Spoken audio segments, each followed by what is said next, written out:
Hello, नमस्कार, आदाब, सत श्री अकाल टू यू ऑल। और मैं विनती स्वागत करता हूं आप सब लोगों का हमारे इस इनिशिएटिव में, जिसमें आज हम बात करेंगे जेनेटिक्स के ही दो नए कंसेप्ट्स के बारे में। जिसमें पहला जो हमारा कंसेप्ट होगा वो होगा pleiotropy. So what is this pleiotropy? Before understanding this pleiotropy we have to understand the concept of pleiotropic genes. क्या है ये प्लियोट्रोपिक जीन्स? देखिए, एक जीन जब एग्जिबिट करती है मल्टीपल फिनोटिपिक एक्सप्रेशन। अब इसी चीज़ को सिंपलर फॉर्म में समझते हैं कि जब एक जीन रिस्पॉन्सिबल होती है for more than one character, सीधी सीधी बात है, मतलब एक ही जीन है ए। अब ये ए ही जीन जो है वो हमारे हेयर कलर के लिए भी रिस्पॉन्सिबल है और वही हमारे स्किन कलर के लिए भी रिस्पॉन्सिबल है। ऐसा फॉर एग्जांपल हम मान रहे हैं, ठीक है। ऐसा रियल में ऐसा नहीं होता है, लेकिन just to understand the concept हम इसको सिर्फ मान रहे हैं, ठीक है। ए जीन है वो हेयर कलर के लिए भी रिस्पॉन्सिबल है और स्किन कलर के लिए भी रिस्पॉन्सिबल है, ठीक है। ऐसी जीन्स को हम बोलते हैं प्लियोट्रोपिक जीन्स, ठीक है। और यही जो कंसेप्ट है यही है प्लियोट्रोपी का कंसेप्ट। अब इसको और डिटेल में समझने के लिए हमें एक एग्जाम्पल की मदद लेनी होगी, जिसमें हम बात करेंगे सिक्कल सेल एनीमिया के बारे में। अब देखिए, सिक्कल सेल एनीमिया को समझने से पहले हमें दो चीज़ पढ़नी है यहाँ पर। पहली जो कंसेप्ट है वो क्या होगा? वो होगा आरबीसी का। देखिए, जब हम आरबीसी को देखते तो हमें आरबीसी कुछ इस तरह की नज़र आती है, ठीक है, यानी कि स्फेरिकल नॉर्मल। ये आरबीसी है, नॉर्मल रेड ब्लड सेल है, ठीक है। लेकिन जब ये डिसऑर्डर हो जाता है किसी पर्टिकुलर ह्यूमन बीइंग को, हालांकि ये डिसऑर्डर बहुत रेयर होता है, ठीक है ना, लेकिन फिर भी जब ये हो जाता है तो आरबीसी जो है कुछ इस तरह की हो जाती है, सिक्कल्ड सेल हो जाती है, सिक्कल्ड शेप हो जाती है, ठीक है। तो सिक्कल्ड आरबीसी ये कहलाती है। अब एक कंसेप्ट तो ये हो गया। अब आरबीसी के अंदर एक प्रोटीन होता है जिसको हम बोलते हैं हीमोग्लोबिन, ठीक है, जिसका काम क्या होता है? ऑक्सीजन और कार्बन डाइऑक्साइड का ट्रांसपोर्ट करना, ठीक है। नाउ हेमोग्लोबिन में ही अब हम एक चीज़ समझते हैं कि ये ब्लड वेसल है, यानी कि हमारी आर्टरीज मान लीजिए या फिर वेन्स मान लीजिए, इसमें क्या है? ये आरबीसी है। इस आरबीसी में क्या है? ये हेमोग्लोबिन मॉलिक्यूल है जो कि एक मेटालोप्रोटीन है। मेटालोप्रोटीन क्यों है? बहुत तरह के प्रोटीन होते हैं, जिनमें से एक जो प्रोटीन होता है उसको हम मेटालोप्रोटीन या कॉन्जुगेटेड प्रोटीन भी बोल देते हैं, ठीक है। मतलब जो सिर्फ प्रोटीन नहीं बल्कि नॉन प्रोटीन पार्ट से भी बना होता है। अब ग्लोबिन तो हो गया इसमें प्रोटीन पार्ट, ग्लोबिन तो यहाँ पर हो गया प्रोटीन पार्ट। और हेम जो है, हीमो जो है वो है हीम वर्ड से आया है, जिसके अंदर आयरन पार्ट होता है, ठीक है। तो ये जो आयरन पार्ट है ये हीम हो गया और ग्लोबिन जो है वो प्रोटीन पार्ट हो गया। तो प्रोटीन नॉन प्रोटीन पार्ट से बन गया एक प्रोटीन जिसको हमने बोल दिया मेटालोप्रोटीन या कॉन्जुगेटेड प्रोटीन। अब इस हेमोग्लोबिन के अंदर, अब देखिए मैंने आपको बताया कि एक प्रोटीन कैसे बनता है। एक प्रोटीन बनता है अमीनो एसिड की एक चेन से, ठीक है ना। जब आपस में अमीनो एसिड जुड़ते चले जाते हैं, ठीक है ना, तो एक पॉलीपेप्टाइड चेन बन जाती है जिसको हम क्या बोलते हैं? प्रोटीन, ठीक है।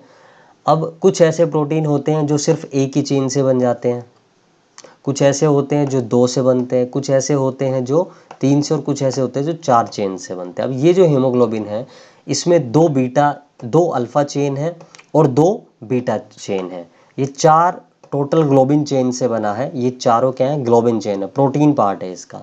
तो चार, ये देख सकते हैं आप यहाँ पर, ये चार ग्लोबिन चेन है। और इन चार ग्लोबिन चेन के पास क्या है? एक हीम ग्रुप भी है, ठीक है। तो हीम ग्रुप जब है तो अब एक हीमोग्लोबिन के पास कितनी है? चार चेन्स हैं। चारों चेनों के पास, एक चेन के पास क्या है? एक हीम ग्रुप है, यानी कि एक आयरन है, ठीक है। इस आयरन से बाइंड होती है ऑक्सीजन, इसलिए हम बोलते हैं कि एक haemoglobin it can binds to 4 oxygen molecules, ठीक है। तो इस वजह से एक हीमोग्लोबिन क्या करता है? 4 ऑक्सीजन के मॉलिक्यूल से बाइंड कर सकता है, ठीक है। एक आरबीसी में मिलियंस, 200 to 300 मिलियंस क्या हो सकती हैं? क्या हो सकते हैं? हेमोग्लोबिन के मॉलिक्यूल्स हो सकते हैं, ठीक है। ये बात समझ में आ गई। हेमोग्लोबिन का कंसेप्ट हमने समझ लिया, आरबीसी का कंसेप्ट हमने समझ लिया। देखिए यहाँ पर इस तरह से, और अगर आप इसको डिटेल में देखना चाहें तो यहाँ पर ये है हीम ग्रुप जिसके पास क्या? आयरन, और आयरन से बाइंड होती है ऑक्सीजन, ठीक है। ओके, नाउ अब हम समझते हैं कि इस बीमारी में क्या होता है। इस सिक्कल सेल एनीमिया जो एक डिसऑर्डर है इसमें होता क्या है? देखिए, इसको समझने के लिए पहले एक ओवरव्यू लेते हैं। देखिए, ये हमने समझ लिया हेमोग्लोबिन में दो अल्फा चेन है, दो बीटा चेन है। और नॉर्मल जो हीमोग्लोबिन होगा किसी इंडिविजुअल में, जब नॉर्मल हीमोग्लोबिन होगा तो उसके पास उसका जो जीनोटाइप होगा वो HbA और HbA होगा, ठीक है। और इस नॉर्मल हीमोग्लोबिन में क्या होता है, जो बीटा चेन होती है उसमें जो अमीनो एसिड का सीक्वेंस होता है वो कुछ इस तरह से होता है, valine, histidine, leucine, threonine, proline, glutamate, glutamate, ठीक है। तो 6th पोजीशन पर क्या है, ग्लूटामेट है, ये आपको याद रखना है। 6th पोजीशन पर क्या है, ग्लूटामेट है। अब आप कहेंगे सर ये अमीनो एसिड्स कहाँ से आ गए, हमें तो नाम नहीं पता।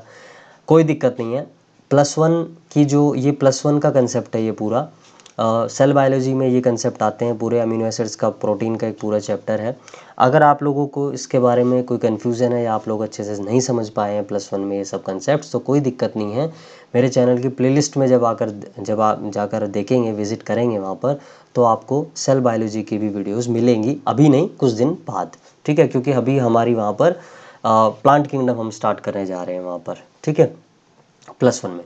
नाउ तो फिलहाल के लिए आप इतना समझ लीजिए, ठीक है। ये सब अमीनो एसिड्स और 6th पोजीशन पर ग्लूटामेट अमीनो एसिड है। तो अब होता क्या है देखिए, अब ये सिकल सेल एनीमिया क्या है, एक ऑटोसोमल रिसेसिव डिसऑर्डर है। ऑटोसोमल रिसेसिव डिसऑर्डर का मतलब क्या है, ऑटोसोम्स। ऑटोसोम्स का मतलब क्या है, हमारी बॉडी में, हमारे एक सेल में एक्चुअल में 23 पेयर्स ऑफ क्रोमोसोम है, और उन 23 पेयर ऑफ क्रोमोसोम में से जो 22 पेयर हैं वो ऑटोसोम्स हैं, और एक जो पेयर है इन केस ऑफ मेल्स वो क्या है, X एंड Y, और उसको हम क्या बोलते हैं, सेक्स क्रोमोसोम, ठीक है। इन केस ऑफ फीमेल्स हम उनको क्या बोलते हैं, XX, अगेन सेक्स क्रोमोसोम, ठीक है। तो ये इसकी जो जीन है, यानी कि कहने का मतलब एक सिकल सेल एनीमिया की जो जीन होगी, यानी कि हेमोग्लोबिन की जो जीन है, वो ये जो जीन है एक्चुअल में ये कहाँ पर है, ये ऑटोसोम्स में है, किसी एक ऑटोसोम पर ये प्रेजेंट है, ठीक है। रिसेसिव, क्योंकि रिसेसिव कंडीशन में जब जीन्स होती है तब ये डिसऑर्डर होता है, ठीक है। ओके, अब ये होता है पॉइंट म्यूटेशन की वजह से। म्यूटेशन क्या है, लेटर ऑन हम इसी चैप्टर की वीडियो में देखेंगे इसके बारे में, लेकिन फिलहाल समझने के लिए यहाँ से समझते हैं। ये देखिए, ये नॉर्मल डीएनए है, ये देखिए एक स्ट्रैंड डीएनए का जहाँ पर नाइट्रोजनस बेसिस है, और ये दूसरा स्ट्रैंड डीएनए का, यहाँ पर इसके नाइट्रोजनस बेसिस है। नाइट्रोजनस बेसिस आपस में हाइड्रोजन बॉन्ड बनाकर अटैच्ड हैं आपस में, ठीक है। जी 3 बॉन्ड बनाता है सी के साथ, यानी कि ग्वानिन जो है वो 3 बॉन्ड बनाता है साइटोसिन के साथ, एडेनिन थायमिन के साथ 2 बॉन्ड बनाता है, इसी तरह से ये अटैच्ड है। डीएनए में जब क्या होगा, ट्रांसक्रिप्शन, तो क्या बनेगा, आरएनए, तो इसके कॉम्प्लीमेंट्री स्ट्रैंड यहाँ पर बन जाएंगे, कॉम्प्लीमेंट्री नाइट्रोजनस बेसिस यहाँ पर आ जाएंगे, सी के अपोजिट जी, टी के अपोजिट ए एंड सी के अपोजिट जी। आरएनए में जब ट्रांसलेशन होगा तो क्या बनेगा, प्रोटीन बनेगा, और GAG किसको कोड करेगा, ग्लूटामेट नाम के अमीनो एसिड को। कोडोन्स आपने पढ़े होंगे ना, 64 codons, that codes for 20 amino acids. तो 20 अमीनो एसिड्स में से एक अमीनो एसिड ग्लूटामेट है, जिसको कोड करने वाला कौन है, GAG कोडोन है, ठीक है। नॉर्मल प्रोटीन बना, नॉर्मल बीटा चेन बनी, और नॉर्मल हेमोग्लोबिन बना। नॉर्मल हेमोग्लोबिन है, नॉर्मल आरबीसी है, सब कुछ नॉर्मल है। लेकिन होता क्या है, होता ये है कि ये जो ए आप देख रहे हैं, एक मिनट में जरा ये पेन ले लेता हूँ, यस, ये जो आप यहाँ पर ए देख रहे हैं 2nd पोजीशन पर, यहाँ पर टी आ जाता है म्यूटेशन के कारण। म्यूटेशन का मतलब क्या है, sudden inheritable change is known as mutation, और म्यूटेशन जनरली हार्मफुल होती है हमारे लिए। म्यूटेशन के बारे में जब हम पढ़ेंगे तो म्यूटेशन के बारे में डिटेल से पढ़ेंगे कि वो कैसे हार्मफुल है, कैसे बेनिफिशियल है, क्या उनका रोल है, कैसे होती है, कितने टाइप्स की होती है, सब पढ़ेंगे। तो यहाँ पर थायमीन आ जाता है। देखिए, अब जब यहाँ थायमीन आएगा तो यहाँ पर भी नाइट्रोजन बेस तो चेंज होगा, तो ये बेस यहाँ चेंज होगा, यहाँ टी की जगह ए आ गया, ठीक है। अब जब इसका ट्रांसक्रिप्शन होगा तो यहाँ GUG हो जाएगा, भाई सी का तो जी ठीक है, सी यहाँ भी जी ठीक है, लेकिन यहाँ ए था तो ए यू आ जाएगा, हमारे यूरेसिल, क्योंकि यहाँ पर टी तो होता नहीं है हमारे में, तो ए की जगह क्या आ जाएगा, यू, टी तो आएगा नहीं, ठीक है। अब ये GUG कोड करता है वैलीन के लिए, वैलीन भी एक अमाइनो एसिड है, तो ये एक म्यूटेंट प्रोटीन बन गया। क्यों, ग्लूटामेट, क्योंकि क्या है, ग्लूटामेट जो है वो एक पोलर अमाइनो एसिड है, और वैलीन एक नॉन पोलर अमाइनो एसिड है। तो दोनों की पोलैरिटी, दोनों का नेचर चेंज है, ठीक है ना, एक चार्ज्ड है, एक अनचार्ज्ड है, और वो भी एक पोलर है, एक नॉन पोलर है, ठीक है। तो ये नॉन पोलर होने की वजह से क्या है कि यहाँ पर अब जो प्रोटीन, जो बीटा चेन बनेगी, अब मान लीजिए वो इस तरह से थी, तो अब हाइड्रोफोबिक होने के कारण, नॉन पोलर है क्योंकि, तो वो अपना स्ट्रक्चर चेंज कर लेगी बीटा चेन, और बीटा चेन जब चेंज करेगी स्ट्रक्चर, तो पूरे हेमोग्लोबिन का स्ट्रक्चर चेंज हो जाएगा, ठीक है। तो यहाँ पर फाइनली जो इम्प्लीकेशंस होंगे वो क्या होंगे कि structure of RBC and structure of shape of RBC and structure of haemoglobin will get change. तो दोनों चीज चेंज हो गई है, ठीक है। अब देखिए, एक ही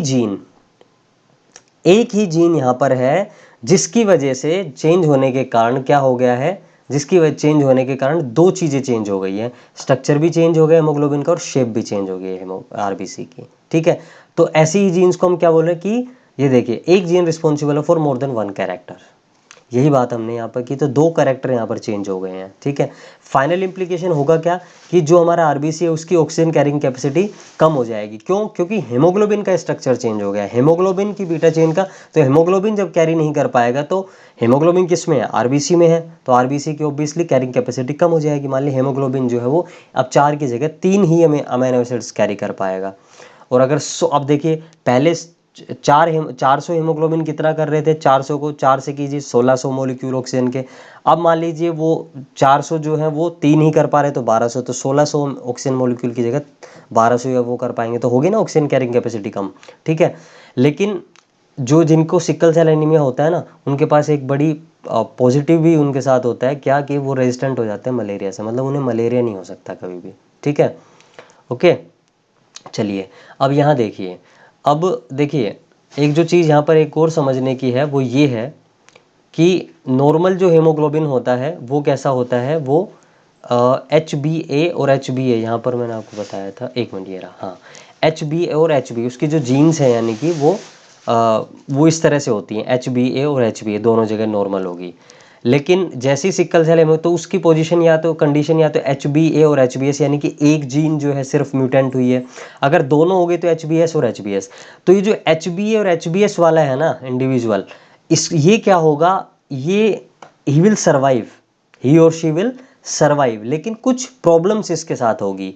जैसे अब देखिए, इसके पास नॉर्मल आरबीसीज भी बनेंगी, नॉर्मल हेमोग्लोबिन भी बनेगा, लेकिन इस जीन की वजह से कुछ म्यूटेंट प्रोटीन भी, यानी कि म्यूटेंट हेमोग्लोबिन और सिकल सेल आरबीसी बनेगी, ठीक है।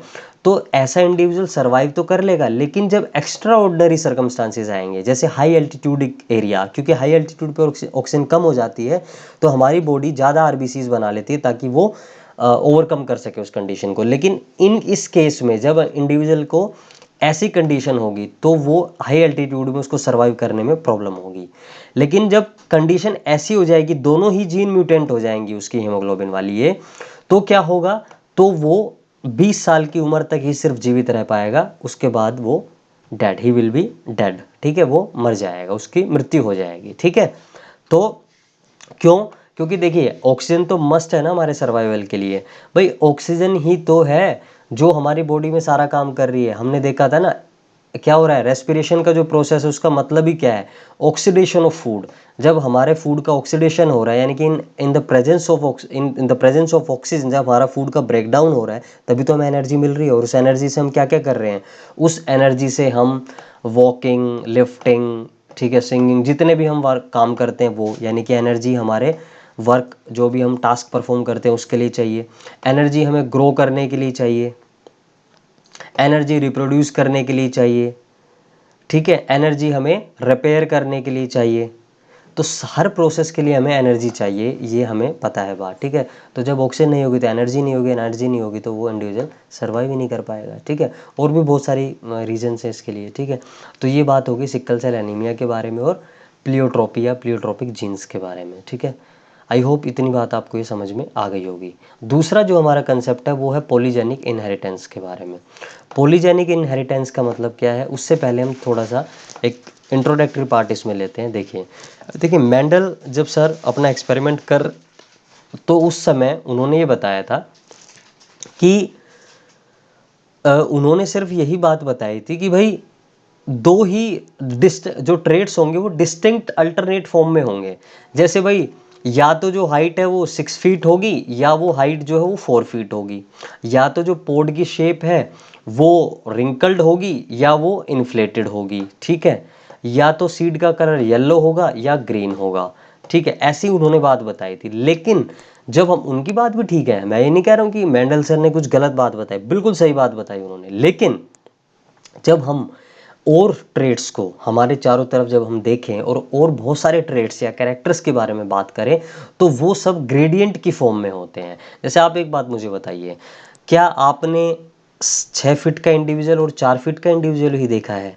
आपने बीच में 4-1, 4-2, 4-3, 5-1, 5-2 पूरा ग्रेडियंट देखा होगा ना 6 फीट तक, और 6 फीट से ऊपर भी होती है हाइट तो, ठीक है। इसी तरह स्किन कलर का भी ऐसा ही है भाई, कोई बिल्कुल डार्क है, कोई बिल्कुल ही फेयर है, कोई फेयर है, कोई मॉडरेटली फेयर है, कोई मॉडरेटली डार्क है, कोई गेहुआ विटिश है। तो अलग अलग एक ग्रेडियंट हो गया ना ये। एक ऐसा तो नहीं है ना कि दो डिस्टिंक्ट है कि या तो आदमी काला ही है या फिर वो बिल्कुल गोरा ही है, ऐसा तो नहीं है ना। ठीक है, तो यही बात मैं आपको बताना चाह रहा हूँ कि ये बात हम जब दूसरे ट्रेड्स में देखते हैं तो हमें पाया जाता है कि पॉलीजेनिक। अब पॉलीजेनिक ट्रेड्स का क्या मतलब है? पॉली मतलब कोई भी चीज़ होती है, मल्टीपल, जेनिक मतलब जीन। इसका मतलब ये है कि जब किसी एक ट्रेट को, एक कैरेक्टर को कंट्रोल करने के लिए एक से ज़्यादा जीन रिस्पॉन्सिबल होती हैं, ठीक है। और जब ये इसका इनहेरिटेंस होता है तो हम उसको बोल देते हैं पॉलीजेनिक इनहेरिटेंस, ठीक है। अब यहाँ समझते हैं और अच्छे से। देखिए, जैसे मैंने आपको बताया कि some traits are genetically controlled by 3 और more genes and inheritance is known as polygenic inheritance, ठीक है। तो ये बोलता है कि 3 या 3 से ज़्यादा जीन से जब कंट्रोल किया जाए कोई एक पर्टिकुलर कैरेक्टर, तो हम उस कैरेक्टर को क्या बोल देते हैं? पॉलीजेनिक कैरेक्टर बोल देते हैं, ठीक है। जैसे कि फॉर एग्जांपल हमारे केस में हाइट है, हमारी वेट है, हमारा स्किन कलर है, ये सब क्या है? ये सब पॉलीजेनिक ट्रेट्स हैं, ठीक है। यानी कि एक जीन से ज़्यादा, ये मैं आपको स्टार्टिंग से बताता आ रहा हूँ कि मोनोजेनिक, पॉलीजेनिक। मोनोजेनिक हमारे बहुत सारे कैरेक्टर्स मोनोजेनिक होते हैं और बहुत सारे कैरेक्टर हमारे पॉलीजेनिक है। जैसे हम इस केस में अब हम बात करेंगे इसको अच्छे समझने के लिए, स्किन कलर के लिए, ह्यूमन बींग्स में स्किन कलर का कंसेप्ट ये दिया था डेवनपोर्ट ने 1913 में, इन्होंने काम किया था। और ये हमारा जो स्किन कलर है इसके लिए जो मेन रिस्पॉन्सिबल जो चीज़ होती है वो क्या होती है? Melanin pigment. और ये मेलानिन पिगमेंट की अमाउंट अगर वो ज़्यादा है या वो कम है तो इसी पर डिपेंड करता है कि हमारा स्किन कलर कैसा होगा, ठीक है। अब इसके लिए हमारे बॉडी में 3 जीन्स हैं जो कंट्रोल करते हैं हमारे स्किन कलर को, ए, बी एंड सी, ठीक है। अब अगर कंडीशन ऐसी है, अब ये मैंने ऐसा क्यों दिखाया है? अगर आपके दिमाग में चीज़ आ रही है तो बहुत गलत है। क्यों? क्योंकि मैं पहले बता चुका हूँ, वी आर डिप्लॉयड। तो जब डिप्लॉयड होंगे हम, जब हम डिप्लॉयड हैं, इफ़ यू आर डिप्लॉयड, तो क्रोमोसोम नंबर 1 कितना है भाई? एक पेयर होगा ना क्रोमोसोम नंबर 1 का। तो जो ए जीन यहाँ पर है वो ए जीन यहाँ पर भी तो होगी। समझ गए मेरी बात? होमोलोगस क्रोमोसोम हो गए ना, तो ये ए जीन यहाँ पर भी होगी। इसी तरह से ये बी जीन यहाँ है तो यहाँ पर भी होगी। लेकिन लॉ ऑफ सेग्रीगेशन के अनुसार जब गैमेट्स में जाएगी तो या तो ये ए जीन जाएगी या फिर ये ए जीन जाएगी। समझ रहे हैं आप मेरी बात? तो यही मैं आपको यहाँ पर बताना चाह रहा हूँ, ठीक है। अब ये बात समझ गए। अब जब ये वाली कंडीशन होगी, यानी कि कैपिटल ए, कैपिटल बी और कैपिटल सी जब प्रेजेंट होंगे, यानी कि डोमिनेंट कंडीशन में जब प्रेजेंट होगी, तो मैक्सिमम मेलानिन पिगमेंट सिंथेसाइज होगा उस पर्टिकुलर ह्यूमन बीइंग में और वो बिल्कुल ब्लैक हो जाएगा। अब बिल्कुल ब्लैक वाला यानी कि नीग्रोज, जो लोग अफ्रीकन कंट्रीज़ में रहते हैं, अफ्रीका में रहते हैं, ठीक है ना। अफ्रीकन जो कॉन्टिनेंट है उसमें जो आपका नाइजीरिया है, आपका जिम्बाब्वे है, साउथ अफ्रीका है, ठीक है ना, जितनी भी वहाँ पर डीआरसी है, कॉन्गो है, नाइजर है, जितनी भी मतलब वहाँ पर क्या इथोपिया है, जितनी भी कंट्रीज़ हैं in the this continent, African continent, आपको क्या पाएंगे वहाँ पर? सारे के सारे एकदम नीग्रो पीपल मिलेंगे आप, बिल्कुल ब्लैक पीपल। क्यों? क्योंकि उनमें कंडीशन ये है जीन्स की, ठीक है। वहीं अगर कंडीशन ये है कि भाई एक क्रोमोसोम पर तो कैपिटल ए है, दूसरे पर स्मॉल ए है, एक कैपिटल पे तो स्मॉल बी है, दूसरे पे स्मॉल बी है, दूसरे पे कैपिटल बी है, कैपिटल सी और स्मॉल सी, तो कंडीशन क्या हो जाएगी? इंटरमीडिएट हो जाएगी, व्हीटिश, गेहुआ। ये ज़्यादातर इंडियंस के केस में होता है। हमारा कलर कैसा है? हम ना ज़्यादा गोरे हैं ना ज़्यादा काले हैं, ठीक है ना, एक्सेप्ट मी, हाँ मैं थोड़ा ज़्यादा फेयर हूँ, ठीक है, व्हीटिश। तो ये कैसा हो जाता है? हम क्या है? व्हीटिश, गेहुए हो जाते हैं हम। लेकिन इसमें भी ग्रेडियंट है, ऐसा नहीं है। देखिए, अब अगर आप नॉर्थ इंडियंस को देखें, वहीं अगर आप जम्मू एंड कश्मीर वालों को देखें, क्योंकि क्लाइमेटिक कंडीशंस की वजह से वो क्या हो गए हैं?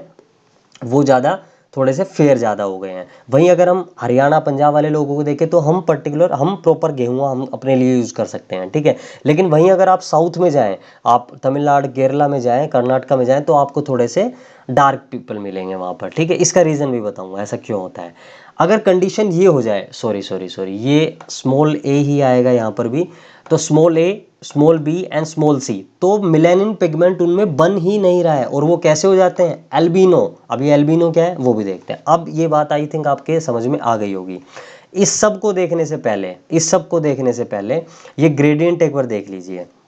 देखिए, ये ग्रेडियंट, इस पुनेट स्क्वायर के बारे में मैं आपको बाद में समझाता हूँ कि देखिए, ब्लैक हो सकता है कोई इंडिविजुअल, जैसे कि नीग्रो बिल्कुल ही ब्लैक हो गए। वेरी डार्क हो सकते हैं, वेरी डार्क में आप कह सकते हैं कि साउथ अमेरिकन कंट्रीज़ के लोग वेरी डार्क की कंडीशन में आप डाल सकते हैं, या अफ्रीकन कंट्रीज़ में भी आप डाल सकते हैं। वेरी डार्क में, ठीक है। फिर डार्क लोग हो सकते हैं, हमारे इंडिया में मिल जाते हैं डार्क लोग। तो इंटरमीडिएट ये हमारे गेहुआ रंग वाले हो सकते हैं, डार्क इंटरमीडिएट ये इंडिया में मिल जाएंगे आपको। फेयर ये भी इंडिया में मिल जाएंगे अगर आप जम्मू एंड कश्मीर हिमाचल प्रदेश में अगर आप देखें तो, क्योंकि वहाँ की क्लाइमेटिक कंडीशंस कूल हैं, वहाँ पे कूल मॉडरेट टेम्परेट क्लाइमेट है। वेरी फेयर बहुत गोरे लोग, बहुत गोरे लोग यानी कि आपको कहाँ मिलेंगे, यूरोपियन कंट्रीज़ में आपको गोरे लोग मिल जाएंगे, रशियन कंट्रीज़ में, अमेरिका में, यहाँ ऑस्ट्रेलिया में, यहाँ पर आपको वेरी फेयर मिल जाएंगे। एल्बिनो ये कंडीशन क्या है दिखाऊं आपको, देखिए ये है एल्बिनो। इस बंदे, इस पर्टिकुलर इंडिविजुअल के अंदर कोई मेलानिन पिगमेंट है ही नहीं। ऐसा क्यों?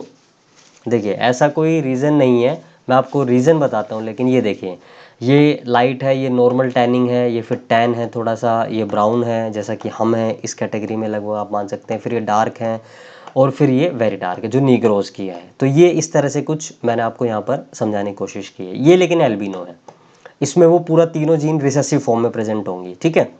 अच्छा, अब इसको समझते हैं। अब देखिए हमने यहाँ पर क्या किया, हमने यहाँ पर मान लीजिए हम क्या करें, यहाँ पर हम यहाँ पर एक तो पकड़ लें किसको, नीग्रो को, इसको हम एक बार इसको ले लेते हैं, इस इंडिविजुअल को। तो ये तो हो गया मान लीजिए मेल पार्टनर, और ये हो गया फीमेल पार्टनर। एल्बिनो और नीग्रो के बीच में क्या होगा, क्रॉसिंग ओवर हो गई, ठीक है। ये हो गया फीमेल पार्टनर एल्बिनो फीमेल, और ये हो गई, ये हो गया मेल, और ये मेल कौन है, नीग्रो।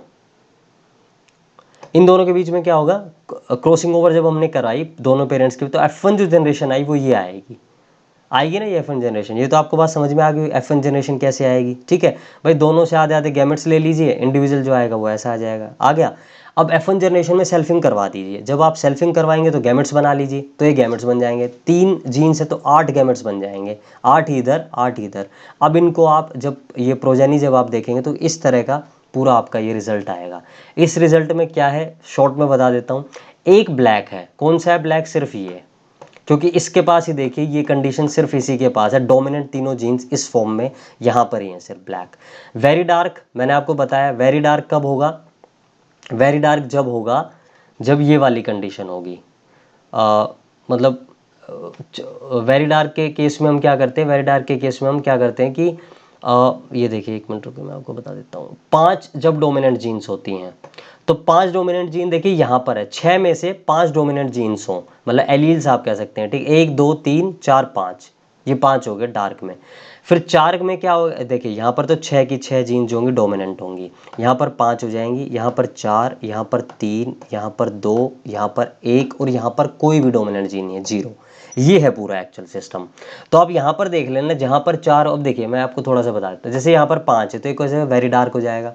फिर यहाँ पर क्या, यहाँ पर भी 2 5 है, यहाँ पर भी 5 है, यहाँ पर 2 3 4, यहाँ पर 4 है, तो ये 4 वाला कौन सा हो जाएगा, डार्क हो जाएगा। 4 डोमिनेंट जीन्स, समझ रहे हैं ना आप मेरी बात। ये जो ग्रेडियंट है ये इन जीन्स के हिसाब से ही बनता चला जाएगा। अब यहाँ देखिए 1 2 3 4, फिर से 4, तो फिर से डार्क हो गया, ठीक है। सबसे ज़्यादा यहाँ पर हमें क्या देखने को मिल रहा है, इंटरमीडिएट्स देखने को मिल रहे हैं, यानी कि विटिश कलर वाले इंडियंस जो है वो ज़्यादा देखने को, 20 जो है वो कुछ इस तरह से बनेंगे। और विटिश कब बनेंगे, जब 3 जीन्स होंगे, यानी कि आधी डोमिनेंट होंगी आधी रिसेसिव होंगी। जैसे देखिए कौन सी कंडीशन में हमें ऐसा देखने को मिलता है, हमें ये वाली कंडीशन देखिए आप, ठीक है ना। ये देखिए यहाँ पर परफेक्ट कंडीशन एकदम, ये वाली कंडीशन ऐसी देखने को मिल रही है। फिर एक और भी होगी, मतलब 20 होंगी ये तो और आपको देखने को यहाँ पर मिल जाएंगी, तो आप देख सकते हैं यहाँ पर, ठीक है।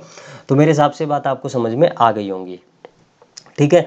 तो हमने शुरू में क्रॉस किसके बीच में करवाया था, नीग्रो के बीच में और एल्बिनो के बीच में। तो हमें क्या मिला था, ये ब्रिटिश इंडियन मिला था, मतलब इंडियन एक्चुअल में ब्रिटिश होते हैं इसलिए इंडियन टर्म यूज़ किया है, ठीक है। इंटरमीडिएट, जब दोनों इंटरमीडिएट्स के बीच में हमने क्रॉस करवाया, देखिए कहने का मतलब ये है कि जब दो इंटरमीडिएट्स आपस में क्रॉस करते हैं, यानी कि अगर हम इंडियंस की बात करें तो ये कुछ भी ऐसा हो सकता है इनमें से,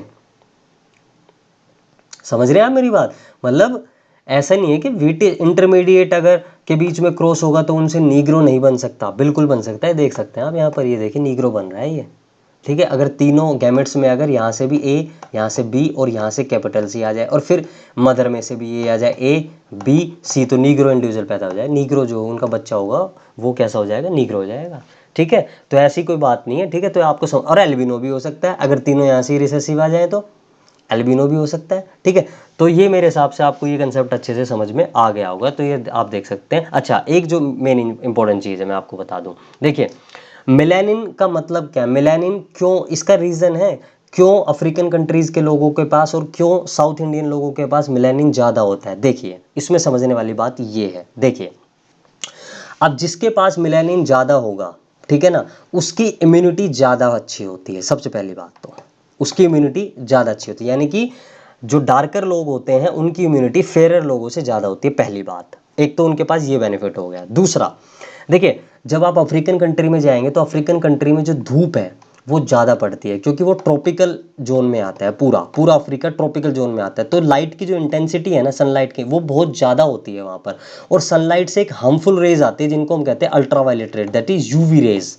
अब जब ये यूवी रेज हमारी स्किन पर पड़ती है ना, तो ये it can cause mutation and skin cancer, and it can lead to skin cancer, ठीक है। तो जब ये मिलेनिन पिगमेंट होता है ना, तो ये melanin as a protection, as a sunscreen काम करता है इस यूवी रेज के अगेंस्ट इन ह्यूमन बीइंग्स में, ठीक है। तो हमारे जो साउथ इंडियंस हैं, क्योंकि उनको मिलेनिन की ज़्यादा ज़रूरत है, क्योंकि वहाँ पर लाइट की इंटेंसिटी ज़्यादा होती है। इसी तरह से अगर आप जम्मू एंड कश्मीर में बात करें, जम्मू एंड कश्मीर के केस में आप देखेंगे सनलाइट जो है वो वहाँ पर लाइट की इंटेंसिटी कम होती है, तो इस वजह से वहाँ के लोगों को क्या, वहाँ के लोगों को जो है मेलानिन की ज़रूरत कम है, क्योंकि वहाँ पर इंटेंसिटी कम है तो यूवी रेज भी कम होंगी, यूवी रेज कम होंगी तो उन्हें वहाँ उससे हार्मफुल जो प्रोटेक्शन है उस हार्मफुल रेज से वो कम चाहिए होती है, इसलिए मेलानिन कम होता है। अफ्रीकन कंट्रीज़ में क्योंकि ज़्यादा, अमेरिका, ऑस्ट्रेलिया, अगर आप यूरोपियन कंट्रीज़ की बात करें तो वहाँ के लोग भी गोरे इस वजह से, क्योंकि मेलानिन कम होता है। मेलानिन कम होने का रीज़न है क्योंकि वहाँ पर सनलाइट की इंटेंसिटी कम होती है। मेरे हिसाब से बात समझ में आ गई होगी आप लोगों को, ठीक है। ओके, अब एक चीज़ आप और कोरिलेट कर सकते हैं इसी चीज़ से, यूरोपियन कंट्रीज़ में किस तरह से कोरोना जो है वो एक पेंडेमिक बनकर, मतलब पेंडेमिक तो ऑब्वियसली पेंडेमिक का मतलब ये होता है कि जब कोई चीज़ पूरी दुनिया में फैल जाए, लेकिन ज़्यादा बड़ी महामारी वो यूरोपियन कंट्रीज़ में या यूएस में क्यों बनकर उभरी। एक कारण ये है कि उन्होंने ठीक ढंग से उस चीज़ को जो है कोप अप नहीं कर पाए वो, और मेडिकल फैसिलिटीज़ वगैरह सब फेल हो गया उनका। लेकिन एक कारण ये भी है, इम्यूनिटी वाला कारण, क्योंकि इंडियंस के अंदर immunity as compared to fairer लोग ज़्यादा होती है, ठीक है, डार्कर। तो हम इंडियन डार्कर हैं उनसे, तो हमारे अंदर इम्यूनिटी ज़्यादा है। इस वजह से आपने देखा होगा अफ्रीकन कंट्रीज़ में भी जो है, एक रीज़न ये है, बहुत सारे रीज़न है कोरोना के कम फैलने के अफ्रीकन कंट्रीज़ में, लेकिन एक रीज़न ये है कि अफ्रीकन कंट्रीज़ में उनके पास, वो डार्कर होने के बाद उनके पास इम्यूनिटी भी ज़्यादा है, इस वजह से वो ज़्यादा अच्छे से लड़ पाए होंगे इस कोरोना वायरस से। तो मैं बोल रहा हूँ लड़ पाए होंगे, मतलब मैं ऐसा बोल नहीं रहा हूँ कि एस्टैब्लिश कर दिया मैंने चीज़, मैंने रिसर्च कर लिया, ऐसा कुछ भी नहीं है, ठीक है। तो मेरे हिसाब से आपको ये सारी बातें समझ में आ गई होंगी। आज की वीडियो में इतना ही, और आप जो है अपनी एनसीईआरटी में से इसको रेफ़र कीजिए, नोट्स बनाइए, और till then take care, thank you very much.